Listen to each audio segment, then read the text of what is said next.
Today on Cleiri The Show, we're sitting down with a man whose story challenges assumptions about abuse, identity, love, and survival. Abuse doesn't always look the way people expect, and sometimes the people suffering stay silent out of shame, fear, or simply just not knowing where to turn. Today, we welcome Mycha Lee Arellano, president and founder of Project Insight, and Dr. Marsha Nelson, executive director of Project Insight, which is an expressive arts program and clinical psychologist. Thank you both for being here today. How are you? Always an honor to be here, just to have us, hopefully our message impacts people's life, especially when we will talk about mental health and the resources available for everyone. Definitely. Yes, Marsha, pleasure to have you here. thank you. And I'm so glad to be back. I lived in the Valley for over 20 years, and I really enjoyed my time here. And it's great to be back. So thank you. So before we get into the difficult parts, tell me a little bit about yourself, and then we'll Who continue are with we? Marsha. Tell me a little bit about your history. I'm Mycha Lee Arellano, born and raised here in the Rio Grande Valley years ago. I am the founder and president of Project Insight. We'll be doing over 20 more years of human services in mental health or expressive arts mythology. How we started this organization before it was established in 2004. Um, I was doing one of my programs to get certified through the programs that we do now. And after I served that, created a nonprofit. But my mom was dealing with depression. So I decided also to kind of enhance the programs to provide resources in mental health. And it helped me because in 1992, Dr. Nelson invited me to a workshop. And I was dealing with a lot of life events, depression. I was in a healthy relationship, abusive. And I was recovering from a back surgery. So I got addicted to by choice, what we call it a disease, prescription medication. I attended that workshop. And at the end of the weekend, my life changed. So what we'll share today, how as the founder, how as an individual that I took that step forward to the tools, because we provide only tools, who those are ready to benefit those tools in the creative mythology, expressive art tools, right? And here I am, over 37 years, yeah, pretty much being sober. And I believe this work that we'll share with you in the audience, it does work. It's a process. So that's how Definitely. everything started, in pretty much in Project Insight. And your relationship together, when did that start? So we met, and she'll share that. We met back then. You were just probably a child, probably. Um, and B104 was a station in Edinburgh, and I was working as administrator at a compassion care facility, which is known Comfort Health Services in McAllen, Texas. Sister Strohmeyer was the founder of that. So I was administrator, and I was the public relations and, just speak, promote the organization. We met at the radio station because there was a glass, and I heard this voice and said, I want to meet this person. And here we are, 30 something years later. That's Tell what me we something about yourself, Marsha. Well, I moved here in 1992 from California. And my late husband took a position in Edinburgh, Texas. Where is that on the map? And I came from Southern California. And so we moved here, and I didn't have anything to do. And so I started a travel agency.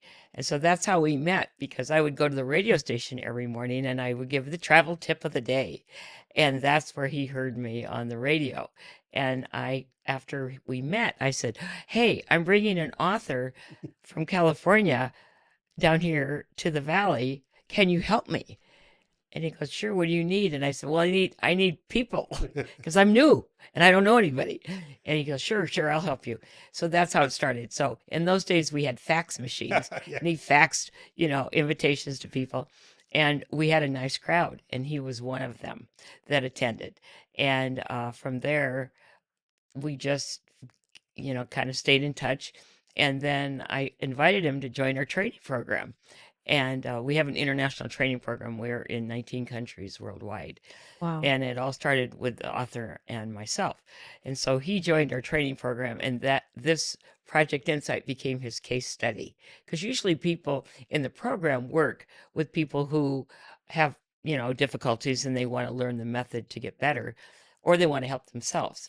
And so he said, well, what I'd really like to do is form a nonprofit. And 20 years yeah, later, here we 20 are. years later, here we are. So Well, that's how it is.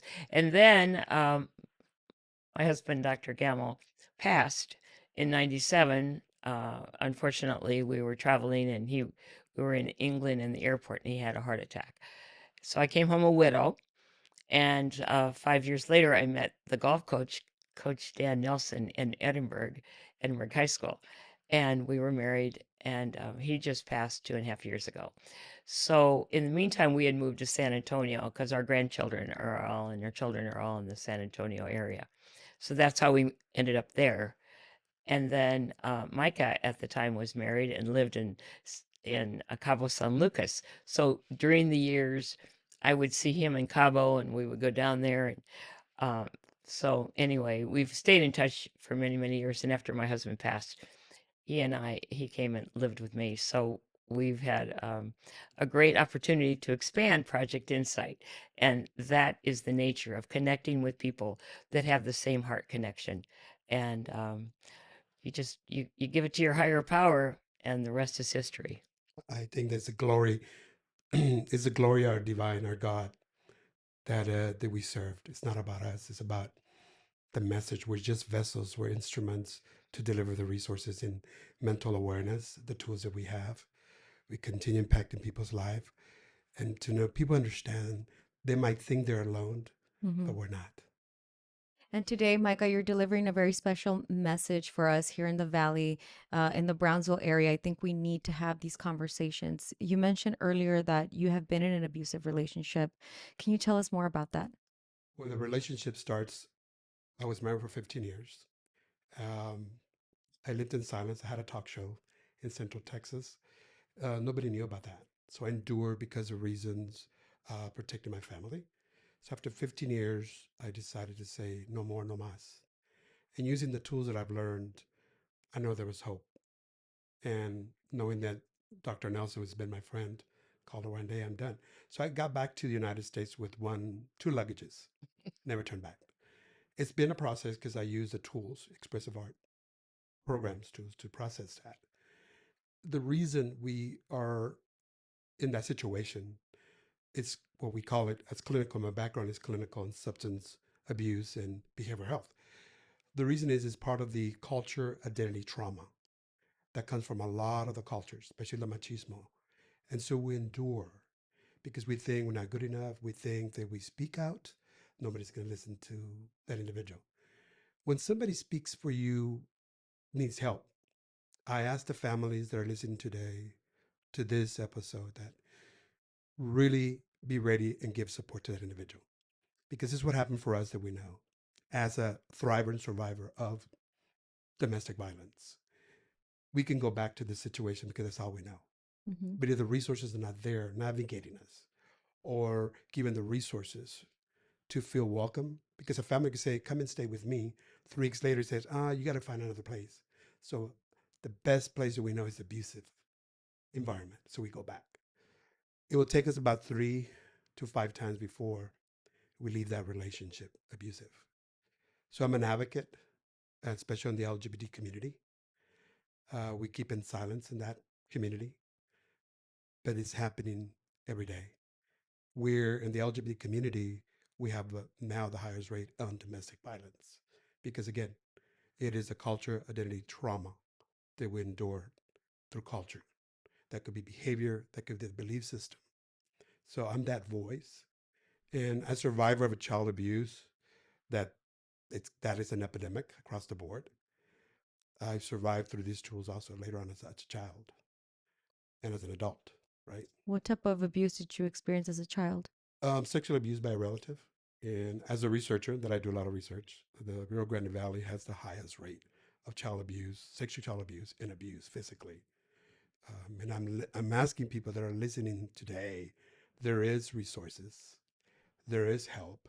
You're not alone, especially that child today. I want you to really listen to this. You're not alone. There's help. We have to break the barriers through the culture identity trauma. And how do we cure this epidemic of child abuse, physically and sexually? Having these dialogues. Mhm. Because the perpetrator wants to not people to talk about it. 80% the child knows who it is, 20% is a relative. In my studies, in the studies we know, clinical people, in Texas, the Rio Grande is a high rate on sexual abuse of a child, physically or sexually. We need to continue having this dialogue. How old were you? Because a lot of children go through this, and a lot of parents even think that, well, he's too young to know what happened to him. He doesn't understand. Tell us more about how old you were. Did you tell your parents and what happened? It happened between the age of between 3 to 5, I remember. This what happens, and Dr. Nelson will talk about that. What happens is the mind will shut that life trauma. Hmm. The body doesn't. Hmm. So we go in as an adult, there will be an event, a trigger, what you call it, right? And that trigger, it could be by somebody bumps to you, touches you, and it triggers that. So the mind blocks it for years, by the body doesn't. So being abused, raped about almost 2 years by a relative that was older than me, knew what's right and wrong. I endured that. I went through stages of overweight. I went through several times to end my life by suicide. Because in my mind, there's an inner voice called the inner critic, and she'll talk about more of that. Said I was not good enough, it was my fault. So for years, I endured that. At the age of 18, I had a talk with my mom. I was graduating high school, and I said to her, this is what really happened. At that time, my brother, oldest brother, that become a very united family, he wanted to take action. I said, don't, it just happened. This happened a long time ago. Um, why go hurt that individual when I'm gonna lose my brother? Hmm. There's the consequences by law, right? So now I use that platform also in programs, even the talk show that we had in Central Texas and Austin. These were the topics that Dr. Nelson and I had. This is how we can break um, the silence of that epidemic, what I call it, on the child sexual abuse, to bring awareness to the families. Let's have these dialogues. Let's break it. It's happening. You can pretend, you can hide it, but it's there. It's that, what do you call that, pink elephant in the living In the room? living room. And Yeah. and I am I'm a voice of that child. I'm a voice of that child, that family that they're going through it, because it changes your life. It changed my life. There's always, even though I healed the process so many years, there's always I call it in Spanish hueco, just like an echo in my heart, that no one could replace that. And I'm very spiritual, but still it's just an experience. And I always tell Dr. Nelson, in my life journey, perhaps in the contract of my divine, that's another story that I could talk about that. Maybe I signed the contract that I was going to go through it.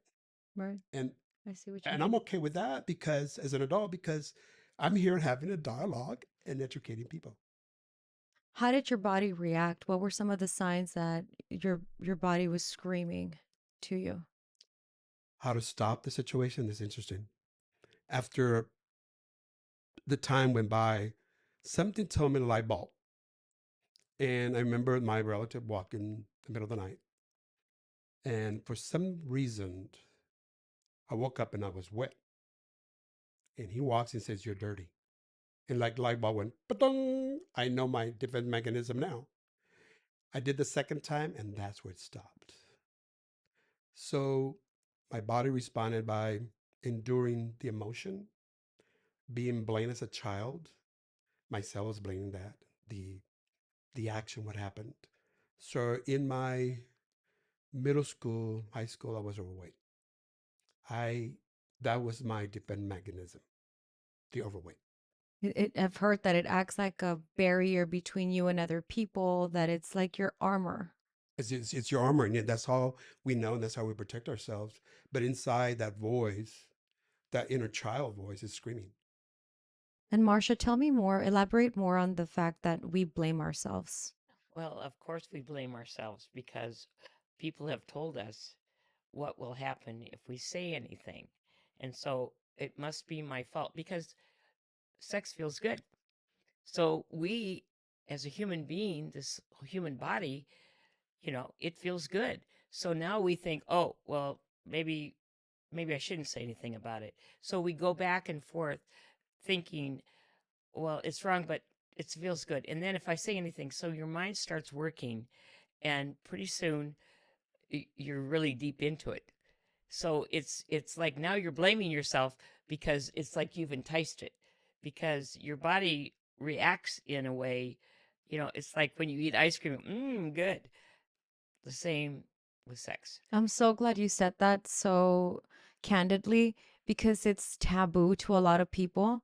And I think that that's a cue for a lot of people. Like, this is why I shouldn't say it because I actually enjoyed it. Yeah. Yeah. And it's part of the grooming. Yeah. Of course. Of course. It's part of Of the, course.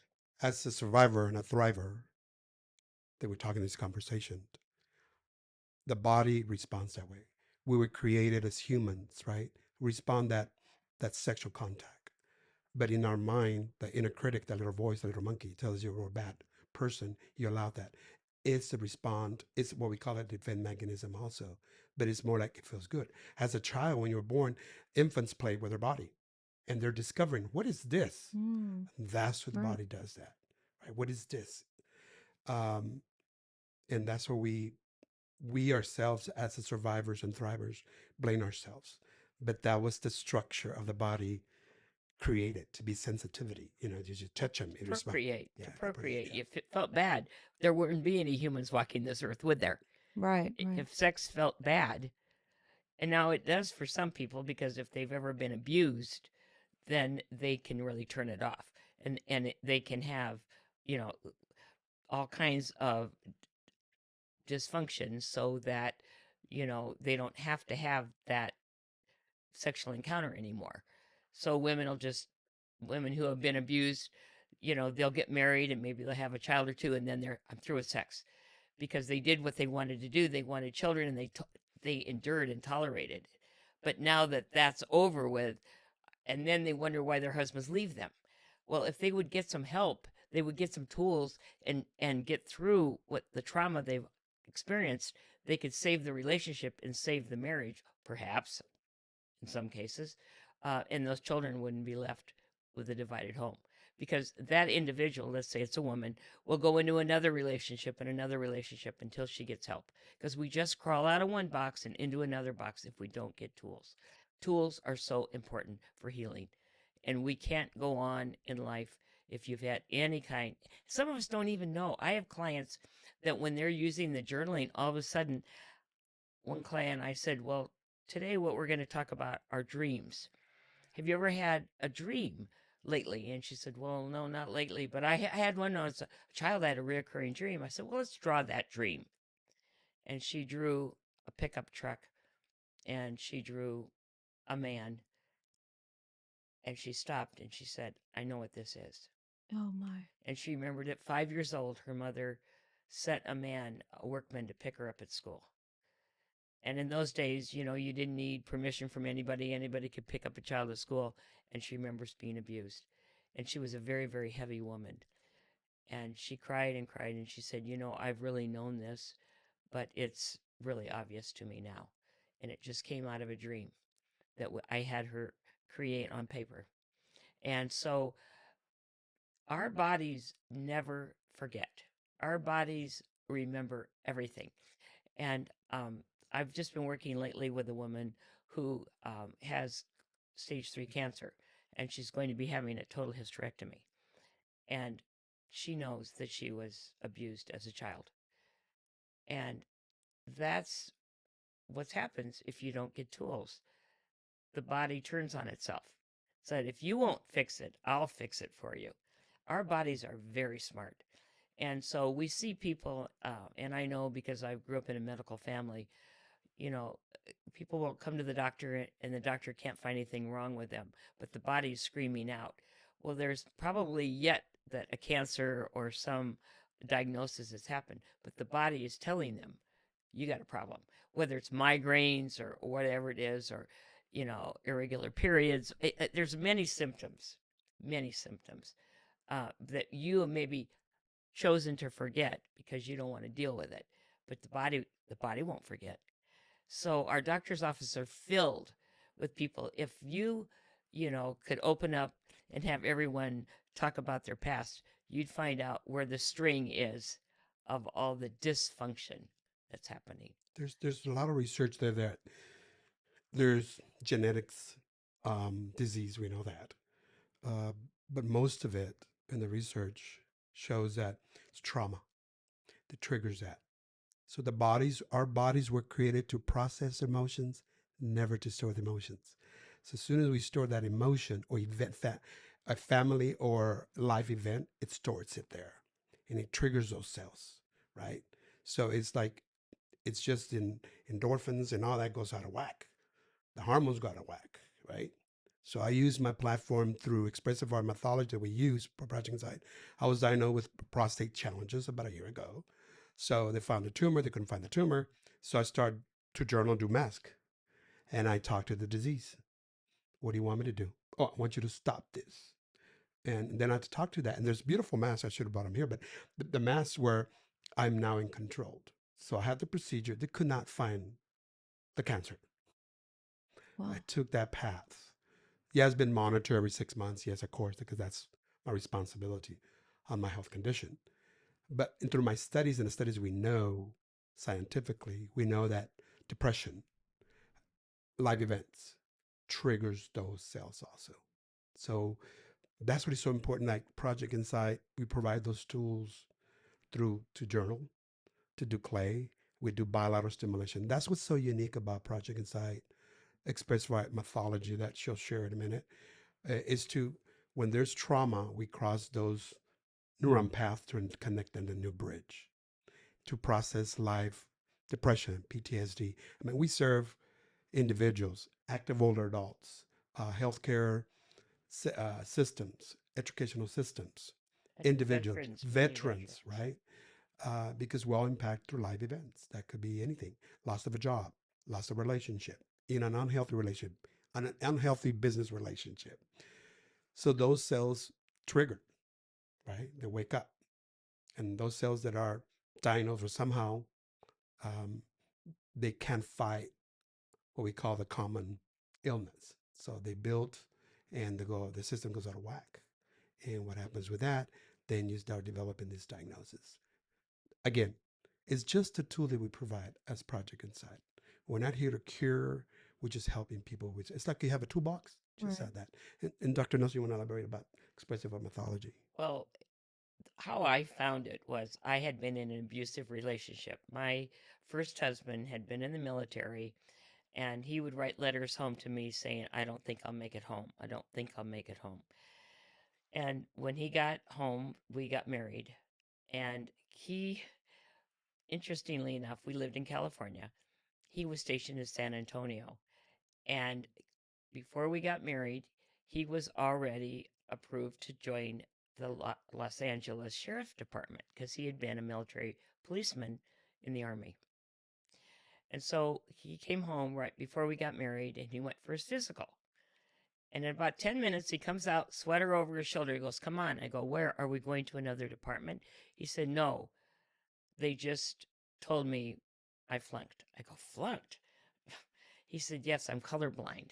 The Army didn't care that I was colorblind, but I was colorblind. And he carried that anger with him because he was rejected by something he wanted. And he took it out on me. And, it just became finally we have two adopted children, and they were 3 and 6 at the time. And he was beating me up around our swimming pool in California. And in that moment, I looked at those children, and he had hit me before. But, I didn't want to tell my parents. I didn't, just let it be. I looked at those two little boys screaming, and I said, Oh my God, they're going to beat their wives. I've got to get out of this. And it was those children that gave me the power to move out of that relationship. And from that moment on, I knew I had to get out. And about a month later, at the time, I was president of a club called the Junior Women's Club in Orange County, California. And we were on a boat, the John Wayne boat, on a fundraiser. And he stood up. I was the president of the club, and he stood up in front of everyone and said, I don't like this group, and I never want to be with this group again. Now, what am I going to do on a boat? I'm the president of a group. We're on a boat. I knew in that moment, we're done. I am done with this man. And a couple took me up to the top of the boat, and the man, they were both officers in the military, in the Navy, and they both said to me, you've got to get out of this relationship, which I already knew I had to, but that was the power to leave. And it wasn't easy, but right away I went to a dancing class, and I met a single man who was a doctor, and we started a relationship. Why I'm telling you this story is you're going to take the same trauma into the next relationship.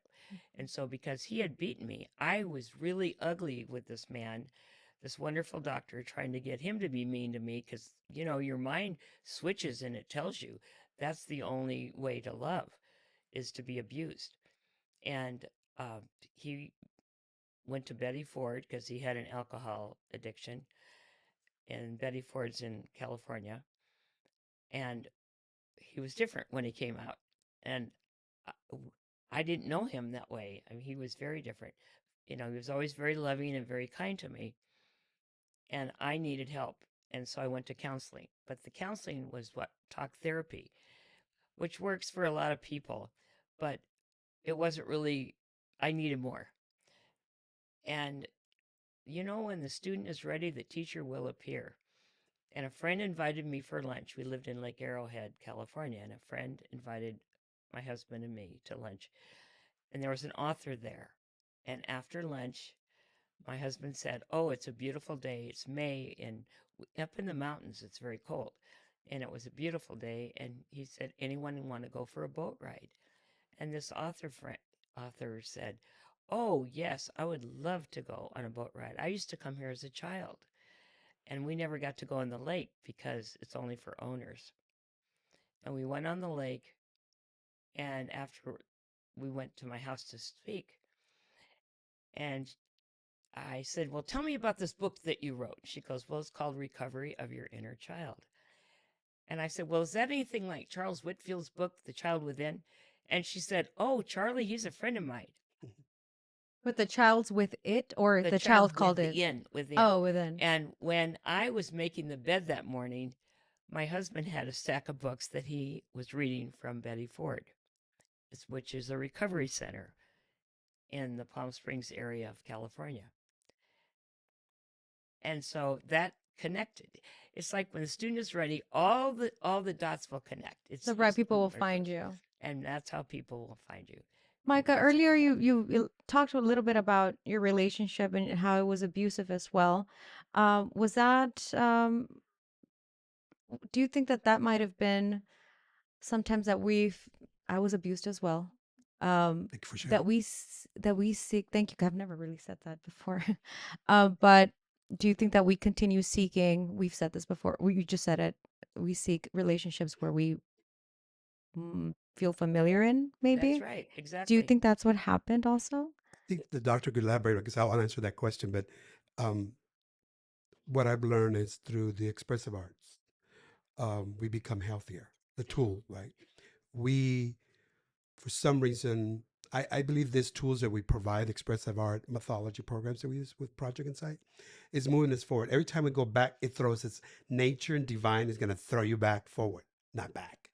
Because you already know what's healthier for your life. I mean, I've been single for 5 years, and I'm very selective who's around me. So when you become healthier in any kind of platform, tools that you put in toolbox, you be selected who influence you, who empowers you, who's there for you to, just walk through that path in our life. We're walked in this earth to learn. We're walked here to provide healthy tools in our lives. Sometimes when we tend to throw ourselves back into those unhealthy situation, relationships, something tells it, that's your intuition, tells you, we've been there. And I call it that we can disrail ourselves But I believe divine allows us to do that. And the reasons is say, oh, have you learned, Mycah? Yes. Okay, let's go back and track. Let's go back. And so because you become so aware of the awareness of what I call it, the authentic love and everything that is given to us. And she knows me well. We've been through 30 years from relationship and friendship, right? Um, there's people that approach to ask me, and I'm very selective. I'm a developer, I'm a public speaker, etc. So it's not that I can meet me halfway. I'm here to share happiness with you. If you can't meet me halfway, then that's okay, but that's not okay with me. And loneliness, people say, I don't want to be lonely. Let me tell you this. Loneliness is a good thing, a space to make us grow Yes, spiritually, physically, mentally, definitely. intimately, whatever it is. Mhm. So people say, I don't want to be lonely because loneliness is not a band-aid. And that's what happened to us. We keep repeating the cycle over and over to answer that question over because we choose to go back because it's familiar, it's comfortable. But in reality, it's the divine, the source tell you, "No, it gets better." And I am very tuned to that spiritual growth. And I said, Lord, help me I want to reach more authentic love, more of your tools. You want more? I say this every morning, and believe me, it works. Remove me people, place, and things and beliefs from hinder me to receive your authentic love, my creator, my divine, my Lord. And the voice tells me, are you sure? Because I'm about to do that. And it's like, oh my God, it does work because she knows some friends came passing through. See, we're coming through the earth to learn, to be kind, to whatever it may be, to feel, people might interpret it different, but to feel discomfort, that's part of growth. But find tools. This tool that will talk now about expressive arts, it's helped me. I am a good example. I was addicted through the choice of my prescription drugs. Mhm. Something told me it gets better, and I did. And those relationships, I had wealth, I had money, but inside my little child wanted more to be healthier. And this is the tools that I learned. And it isn't about getting more money. It's not about getting more fame. It's about feeling at peace with yourself. And there's no greater feeling if you've ever had that feeling of just at peace and at oneness. And all through the trauma that I endured, and fortunately, when the student was ready, like I said, the teacher appeared, and Dr. Capicchione, who's written 23 books, she and I created a Creative Journal Expressive Arts Institute, and we've trained many, many people in this method. And it really, the reason I followed the method is because I got so healthy. And I got healthy in that relationship that I was trying to make so unhealthy. And unfortunately, he passed. But when I met Coach Dan Nelson from Edinburgh, I told him right after I met him, "You're the healthiest man I've ever known." And he said a few days later, "You said something that really alarms me." And I go, "Well, what did I say?" And he said, "Well, you said I'm the healthiest man that you've ever known. And I'm not so healthy. I had a heart attack 6 months ago." And I said, "Oh, I didn't mean about that. I meant about your emotional health. Because when you were 9 years old, you started golfing. Right. And you followed it, the PGA. You did everything with golf. You always were in golf. You loved what you did. That's healthy. You followed your heart's desire. And you didn't let anything, anybody knock you off your path. And that's what I call health.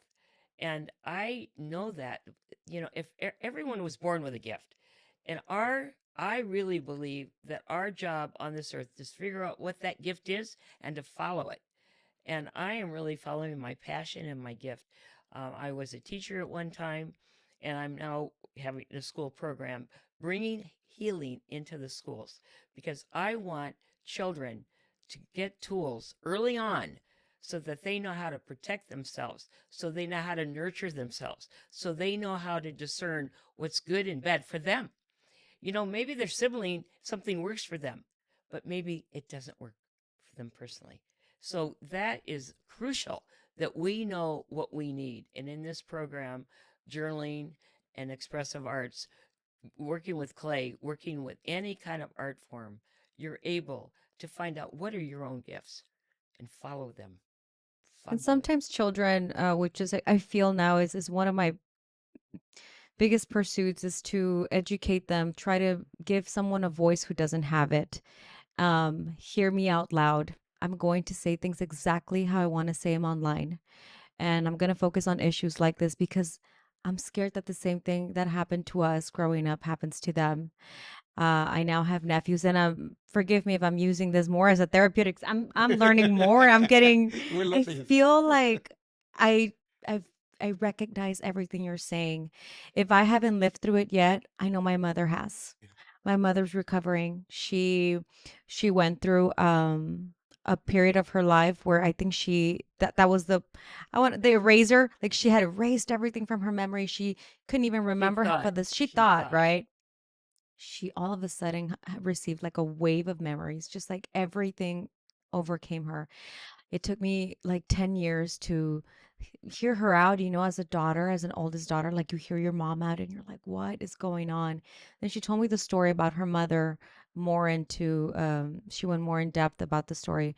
I talked about it before, and this is the only reason why I'm bringing it up. I don't want to reveal people's secrets. My family has a lot of stuff going on, but that's for them to tell. I will say this, and I got her permission to tell the story about my grandmother who was a prostitute. Okay, and I tried starting a little segment here called Victoria's Secret, Yeah. right? oh, how lovely. And what was Victoria's Secret? My mother was struggling a lot with the reality that she was abandoned by her mother, who was a prostitute. But she left home at a very early age, teens, and so the eldest of 25 children. To endure that. Okay, Yeah. right, the oldest. So my mom struggled with that above the things she faced growing up, right? Above all the abuse she faced. She was struggling with that. And one time I turned around, we were going shopping, and it finally hit me. It was like a little message that went through my mind. And I said, have you ever thought about the fact that she was just a child? And what if something happened to her? And maybe that's why she ran away. Of course. I, The I tried survival. finding, maybe it was like divine intervention at that moment. I hadn't had this thought before, but right then and there she looked at me, and she's a very difficult person to convince. She's set on her own ways, and she's right about most of them, to be honest. But she wasn't right about this. I just felt like there's a reason why someone becomes a prostitute. There's a reason why this profession becomes her life. And she died at 30 plus years, like 35 maybe, my age, Mm. from breast cancer, abandoned, alone. And I told her, I said, do you ever think about the fact that maybe she went through a lot of things as well? And she was so young when she died. Yeah. And my mom, that was a pivotal moment for her. She later she told me, I've thought about what you told me, and I can't get it out of my head. I think I'm finally like she told me in her own way Yeah. that she had this conversation with herself and maybe her mother, where she's like, I forgive you. Like, I get it. I don't get it, but I think I can understand it now. So thank you for saying that, because a lot of people go through life so upset, and they become sick later on, and they don't even know why. It's their own body reacting to it. Where the trauma, it comes from physically, mentally, and then they block their own spirituality. They're mad of the world, they're mad of God, which they're probably entitled. But to overcome that is having this dialogue. I want to say thank you. Your mom is still alive? Yes. I Yes. want to say to her, thank you. Gracias por compartir. Because that's how we start breaking barriers, stigma, Mhm. stigma of mental health, stigma of child abuse of any format. Um, this is what we're doing today, having conversations, dialogues. So we break that epidemic, what I call it. And And you don't have to really talk to anybody. You can put it in a journal. We believe in journaling, and we believe in using both hemispheres of your brain. When you're born, your brain dominant right brain. Now, this is Roger Sperry, 1981 Nobel Science Prize information. Okay, so, well, let's just use that theory. I know there are other theories out there. We're going to use this one. So, when you're born, your dominant right brain, and that's all about arts, it's about music, it's about intuition, higher power, it's about emotions. That's all right brain. Because little kids, they'll be crying and all of a sudden they're laughing. They can switch emotions quickly. Well, here's what happens. As soon as you start going ma ma ma ma, you're moving over from the right hemisphere into the left hemisphere, because in the left hemisphere we go through the corpus callosum, the center divider. We go into the through the corpus callosum into the left hemisphere, and that's where speech, reading, writing, logic, all of that is over there in the left hemisphere. So what is school? School takes you over to the left brain, doesn't it? Because it's all about math, all of that is all left brain. It's the scientific, the scientists, we want the scientific proof. But sometimes we have to go back to the right brain because that's where the gut feelings are. That's where the intuition, that's where the I got it or the aha moment, that's the right hemisphere. So in our journaling, what we do is we always ask you to draw with the non dominant hand. Now, small children are already in their right hemisphere, correct? Because they haven't moved all the way over to the left hemisphere where the school brain is. But in the right hemisphere, then we use the non dominant hand. Why? Because writing, your dominant hand is in the left brain. When you start moving the dominant hand, scribbling, you're making new neuronal pathways to the left brain. Does that make sense? So interesting. So you're writing and making new pathways into the left brain. So when you use the non-dominant hand and you scribble or you draw a picture of something, like I told about the lady, she drew a pickup truck and a man with her non-dominant hand and said, I know what this is. She wouldn't have done that with her dominant hand. The non-dominant hand revealed it.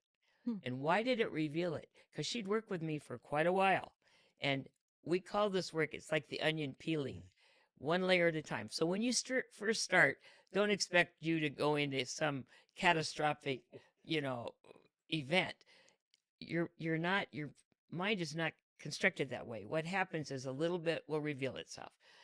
But eventually, when you're comfortable with it and your body knows you're safe, then maybe something will come out. Maybe not. Maybe you're just fantasizing something happened. Maybe it didn't. We don't know. But the non dominant hand is crucial for allowing you to express those feelings. So you draw this picture of the non dominant hand, and then we just have you write some questions using the dominant hand, like, where, what are you? You ask the picture. And the non dominant hand will talk for the picture. And it may say, oh, I'm an event that happened in your childhood. And then the dominant hand may say, how do you feel? And the picture will answer back through the non dominant hand and say, I feel confused, or I feel. Next question might be, why do you feel this way? And the picture will answer back, because of trauma in my past, I don't understand it. And then the dominant hand might ask the question. It could ask any question, but it may ask, what can I do for you? And then there may be an answer. What can the information that you've just received help you do now? So interesting. So it's so easy. Anybody can do it. I mean, easy. But it's so revealing. And it's so, like, why is the boss treating me so rudely? And it might come out, well, you might draw you with the boss stick figures, and then you might have the boss talk, and the boss might say in the drawing, well, you remind me of my aunt, and I never liked my aunt, and every time I look at you, I just get angry. So I'm transferring the anger that should have been at my aunt, I'm transferring it to you. Simple. So it isn't about me. It's about your relationship with an aunt that you never resolved. Yeah. We call that bio brain stimulation from the brain. This helps us The bilateral stimulation using trauma. both hemispheres of the brain. You've got that tool. This non-dominant hand's hung around this body all this time. Put it to work. Doing nothing, Doing really. nothing. But it can be the answer to your secrets. That's so interesting. I'd never heard anything like that. It is absolutely. And that's why when all of this happened with me and I met this author, when I was ready, I was the student. I had been in traditional therapy. It wasn't, I know it works for a lot of people. For me, it wasn't working. I would be okay for the 24 hours and then I'd be angry again. But when I really got into this work and I went to one of her workshops and I went to another, and eventually I said to her, why don't you start a training program? Because people are asking if they can be trained in this method. And she said, yes, I had no one to help me. And I said, well, what about me? And she goes, yes, you've been to all of my workshops. You would be perfect. And that's how we started a relationship. So it's very, very important. This tool is life changing. And that's why we're bringing it into the schools. Now, the younger grades, they're still in their right brain, so they can use the dominant hand. But when you get to be, here's the criterion. When you start seeing children, I want to wear shoes like are popular. I want to dress what's popular. Then you know they've already switched over to the left brain. They already want to be accepted. They already want to go by the rules. They want to know what the teen rules are. Oh, if I don't have social media, I can't be liked. They've already bought in to the left brain. They're not using their higher power intuition and what's good for them. They've just sold out. Um, a lot of people watch the show, and I feel like if they don't have an issue, they know someone who does. I know people, and I'm hearing these things, and I'm like, how could I? And It's you not. reach to them. How can I reach to them? Mycah, you made a decision to walk away from the relationship you were in. It was a process, It's man. a Yeah, it doesn't process, happen overnight. right? It's not an event. It's a But process to help people. how can we convince them, or what can we do? I believe this in my spiritual environment. The soul gets tired. The soul will get tired of saying, I came to experience humanity, not humanity experiencing the soul. Let's get that straight. It's the soul experiencing humanity. Right. Having a human experience. Loving, discomfort, sorrow. I just had a client saying to me, why there's so much sorrow and pain to go. That's a question that is very interesting, because that's what maybe perhaps I'm saying. I'm speaking in a very spiritual way. In my other life, I'm also do a spiritual guide. I'm a medium, right? And that'll be another topic that we'll talk in the next time. But I said to my individual client, and she asked me, why so much pain, sorrow? I said, it's because the contract that we signed, perhaps. And that was the contract. We will not remember the contract, right? And so now you hear this body, choose your family, healthy one, unhealthy, just because it's the soul is having an experience of the body. The soul will get exhausted of the nonsense, and it will remind you by disease, environment, situation, say enough is enough. It's when the moment. So I had that moment when the soul told me, we got to change this. You get it back to the road. You got this role here, right? And also I'd embrace the gift that God gave me. I had my near-death experience in my 20s, and I get that part. So I have unhealthy relationships. Something just woke me up. I had to stay back in the track. It's a process, not an event. The tools that we provide Project Insight through that expressive art methodology, right? Through the schools, to individual, it's a process. Again, I'm going to emphasize it's a tool. But are you ready for those tools? So even though we're not here, we're just navigators. We're not here superheroes, because there's no superheroes. We're just in this planet navigators. If you're open and receptive to receive the tools that Project Insight or any other organization provides you, you use those tools to help you in this life journey, so you don't disrail often. You can disrail, and the soul will tell you, okay, we're in this too long space. What is the tools now? And I use those tools. I love my journey, because I want to thank one of my friends, Carlos from Brownsville, and he gave me this information to become a clinician in behavioral health and substance abuse. And, I had lost my first partner, and my first partner knew this technique, was enjoying it. And he said, I want to live longer. I get this, right? But the clock was ticking, right? And he did. He came to an end physically. He left us, and that's okay. So I learned these tools to grief also. But through that, my friend said, keep yourself busy. And I'm very grateful for that, because it was a full scholarship. And I began to understand my father that was a very abusive to my mom. There you go. It's a connection there. And to understand the addictions, the disease, alcohol, or whatever it was. So I wanted to understand more of that. And this is the path that it's given to me to understand me.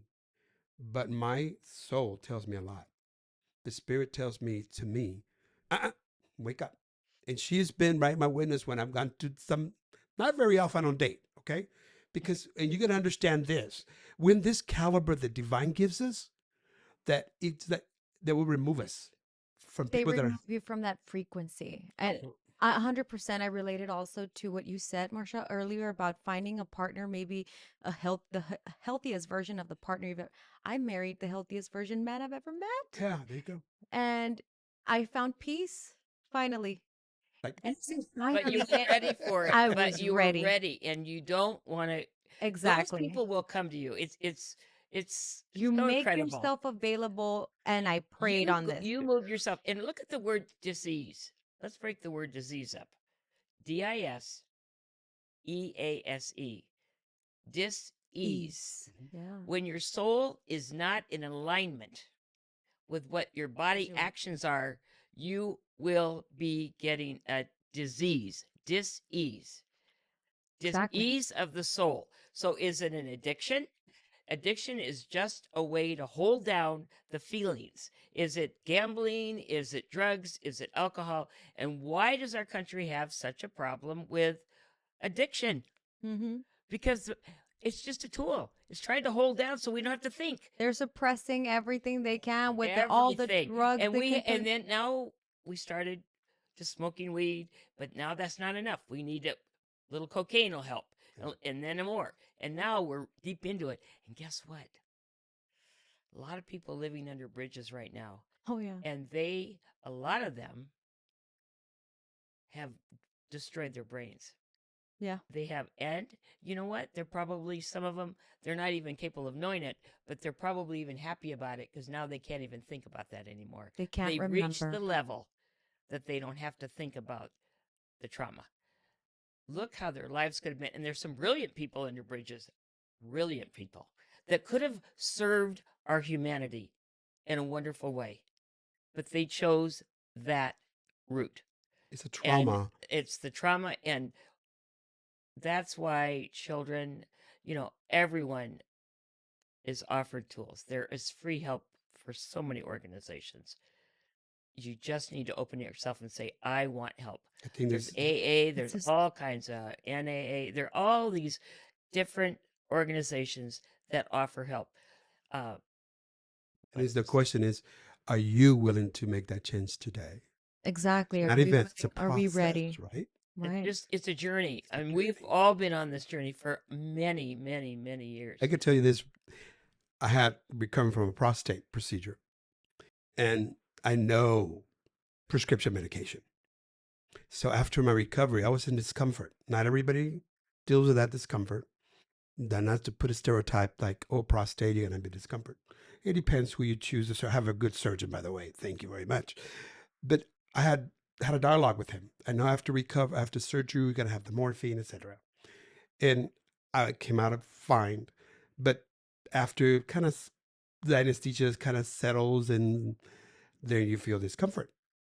So I asked the nurse, I said, he goes, you in pain? I go, yes. But I think I can endure it. He goes, oh, you're not going to endure this one. And I said, what can you give me? He goes, I could give you morphine. I go, whoa. Wait a minute. I go, but you have every 4 to 8 hours. It could be administrated for you. It's the order. And I said, okay, we can do very small dose. And how you can administrate that through the IV very slow. He goes, what? Administrate it very slow, and I'll handle that. The pain subside. And then she comes back like an hour, goes, are you still in pain? Because you still have, 3 more hours. I said, no, we're going to start Tylenol. See, you got to know the triggers. I know my body, right? Even when we talk about death by suicide, and Marsha, I share that with her. We have a lot of family members that serve the country, and those who serve the country, thank you. And those that have survived, thank you. And those who crossed over because protecting our country, we're here to help the family. And thanking them for the serving our country. So my uncle in 1978, and I'll say, because I love him, he's here with us. Guadalupe Falcon from Edinburgh, Texas, died by suicide in 1978. I didn't know these tools. But I learned this when we talk about it now. There's a trigger right now. I'm going, and I go, it's those cells that come back to that live event because my grandmother lived to 93. we saw the sorrow and discomfort. One thing my grandmother, may you rest in peace, Grandma, she said, I will never deny what my son died of. Don't deny that. If we can help a family member to find resources. And now, as this work that we're doing, I speak for those veterans. I speak in the honor of him that we can help a veteran because there's tools that they're ready for tools. There's so much out there for you that serve our country. That could be first responders. We're doing another small grant in San Antonio because our headquarters in San Antonio, small office here in McAllen, Texas, the Upper Valley, right? It is providing the tools for those people. Responders are impact psychologically, emotionally. So we provide those classes through the expressive arts, mythology programs, expressive arts. But I honor when I speak about veterans and the story, my story by my uncle, I could hear him saying, oh, yes. That gives me the grief process that we are impacting that population. Not only veterans, but everybody. Even a child right now that cannot fit in school because they're being labeled, because whatever it is, sexuality, whatever it is, there's help out there. This is a time for all of us, even leaders right now, they're doing campaign.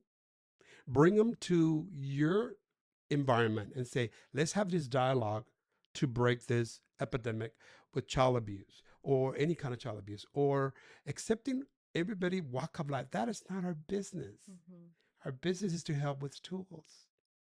It would be better off if we just have dialogues in the mental concept of it. Because we're impacted by what I had said earlier is the culture identity trauma. Your mom had that. Her mom had that. And they only had tools with it. Cool. We talked about that. They only had the tools that they knew. Now we have better tools. How do we change that in our environment? Now we know more. Apply it. I use this platform to invite people like you. Thank you so much. You've opened my mind to more possibilities, more tools that myself can use as well.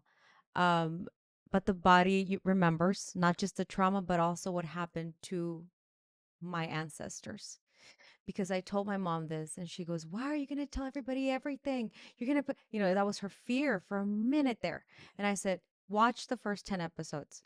She watched them, gave me her approval. My gosh, I was nervous. I had a gut instinct. I was like, she's gonna hate it. She's gonna kill me. More than hate it, she's gonna kill me. But then I told her, Mom, I really feel like I'm speaking for everybody who's never spoken before. I'm tired. I got a voice. And everybody, like you said, has a gift. Maybe some people dance. Maybe some people sing. Maybe some people talk or draw. But whatever you do, do something. That's how I feel. And I thank you so much for validating that emotion and talking about frequency because people don't believe it. I'm like, more than just wanting something, are you aligned with it? Yeah. Because you're not if it's not coming into you. I knew nobody in the music industry. I have zero connects. I don't even have cousins here. And I put myself in that frequency and I found it, right? You find what your body's ready for. Yeah. It's like, And I always talk about it's like walking into the grocery store and you don't even have to touch the door. You walk on that rubber pad and the door opens. That's the opportunity that comes to you. You don't have to push the door, push at it. You just walk and it just opens. Everything opens before you because you are on your path. And that's what Mycah and I feel we are now. Things are just opening up. In fact, so many things are opening up. Just come We're in. having to get very, very. look at you inviting us. Now we're busy. We're busy. Bring it on and protect us, right? Yes. We have so many opportunities right now here in the Valley, San Antonio, and other places, and we have to just limit it because we can only be in so many places, and we're not. And here's the deal: if you don't balance your life, dis-ease will take you over. People say to me, "Well, you have so much energy in your," because my spirit and my soul say, "You got the energy. Come on, we're doing great." And I don't get tired, and it's really such a great opportunity at this period of my life to be able to share what I really truly believe in. And so many people need this work. Frequency, you said that in relationships, in business, in family. Are they in that level? If they're not, hasta la vista, baby. You got to own that space because that's protecting your inner source, your inner child, that we work on that too. Um, and there's a personality until there's sub personality the day we die, but the protective parent that comes in protecting, that's your God, whatever you want to call it, Mm-hmm. divine, right? And so the frequency is very key. You in a relationship, choosing a relationship, they're meeting you in that frequency. Wake up, let's wake up, shake up, Oh, okay? yes, wake Don't up. just take care Just of don't them. take care of that. It's not chulo, she's pretty. Oh, she's a beauty. This is one thing we talk about. When you started dating someone, check this out. Here's a hot tip for everybody, men or women. Ask that person, if you're a woman going out, and ask that individual male, how's the relationship with your mother? Oh, yes. And if they're saying my mom, X, Y, and Z, run, Forrest, run. The same thing goes to man. When you approach to a man or woman, whatever it is, how's the family function? Well, I have this, I don't agree with my dad. He's like that, or my father, or my mom. And run, Forrest, run. It doesn't get better. That's what you said. How do we go back to that environment? Because you said, I'm going to cure him. I'm going to give him the tools, or her, whatever. We're not here as superheroes. No. So ask that question. Here's a tip for you. It's go have a nice dinner and just have a good. How's the relationship Tell me between about your relationship with your with your family, parents or whoever? because it will recreate itself into your relationship with that person if they haven't healed it. If they say, like my late husband, Coach Dan Nelson, when I asked him about his mother, tell me about your relationship with your mother, he got a tear and he said, my mother was my best friend. And I knew I could be his best friend if his mother, his late mother, could have been his best friend. I could be his best friend too. And that's the way it was till the day he died. So I'm just saying to you, it's how you prepare yourself in meeting someone. You know, I've had friends that have married girlfriends that have married men because the family has a lot of money. And that didn't work out too well for them. They married for reasons that wasn't about that particular relationship. They had bigger goals. Oh, well, his family drives a big car and they do blah, blah, blah. And then they get abused. Oh, so you have to be your own. You're it's like going to get a job and you have to check it out with the resource person at the company. You've got to interview and make sure it's somebody for you. There's a lot of people out there, but if it's the wrong person for you, as we drove here from McAllen, divorce lawyer, and it just, it's like, well, somebody made a wrong decision, and now they got to get out of it. Yeah. So they go, So- oh, the valley. Oh my God, look at all this advertisement. Everybody's for business. I understand. No offense, right? To those legal representatives, whatever it is. But it's like, oh, I have more chances winning here a lotto in some injury or something. I'm just saying that. It's not sound so condescending or anything. But I said because in San Antonio, it's not a lot of that, So, but that's what we're saying. I It's said so like, funny. The difference in even the advertising is telling you the culture. the Right, culture, right. and I You understand want the to get culture. rich? Sue somebody. So I just want to say that our headquarters in San Antonio, and in McAllen we have a small satellite here. Wonderful staff here. Wonderful staff in San Antonio. We keep growing, but if you need some support, some tools, you can reach to us. Project Insight. Here's the number that you can reach to us: 210-998-1868. Again, 210-998-1868. We're open from 9 to 5, Monday to Friday. You can look us on social media. It's Project Insight. Project-insight.net is That's our our website. We're on Facebook and Instagram. We're planning to do later on a podcast. We'll probably be here again. Definitely. I want to talk more about the medium, Yeah. more about Let's frequency. see. Oh my God, that's another story I got to tell you because, it's people as we talk. It's a gift that my Creator, my God, gave me. Mhm. And it's very challenging for my family. Some of my family members to understand that, but I have people when I do public speaking, I hear messages. And Marsha knows that. I could be somewhere. We went to a funeral of one of our friends that died by suicide, and we're there, and how I get the message like Charlie Brown, blah blah blah blah blah blah, and it's like, and I said, Marsha, I think we need to go. We need to go. We didn't know why, because that in the casket is telling me a message. It's right now. Yeah. So really, yes. So, but I own that, and I for that gift that my Creator gave me, I handled that for years, and I had discomfort. because it was a gift. Mm. And now I own it through expressive arts that we do that. I unfold that. And Marsha knows, like, now I have clients and that's that I serve because they need some kind of maybe healing closure, right? But it's all falling to the mental health because when we're going through grief, sorrow, because of culture, identity, trauma, we tend to endure that. No more. I want you to know, again, you're not alone. Crees que estás solo, pero no estás. You're not alone. We'll put all your information also under the video so that you can check them out not only on social media. We'll put your phone number and also for children that you guys are doing something that hasn't been done before, going into our schools Yeah. and getting them young. If we need to get children young for something, it's for this. Well, the Valley will have the first bilingual parental engagement talk show. Can you believe that? I love that. Here's the host. We're working with a wonderful school district here in South Texas. It's amazing. We're here to help the Valley also. Thank you so much. Thank you. It's been a Thank you. pleasure to be here. Thank you Yes. for having us today. Thank you. Well, I want to thank you so much for joining me here today, Cleiri The Show. It's a pleasure having people like you with so much insight and information that is going to just expand the minds of people here in the Valley so much, Thank you for especially having our us. children. Thank you. Thank you. It's our pleasure.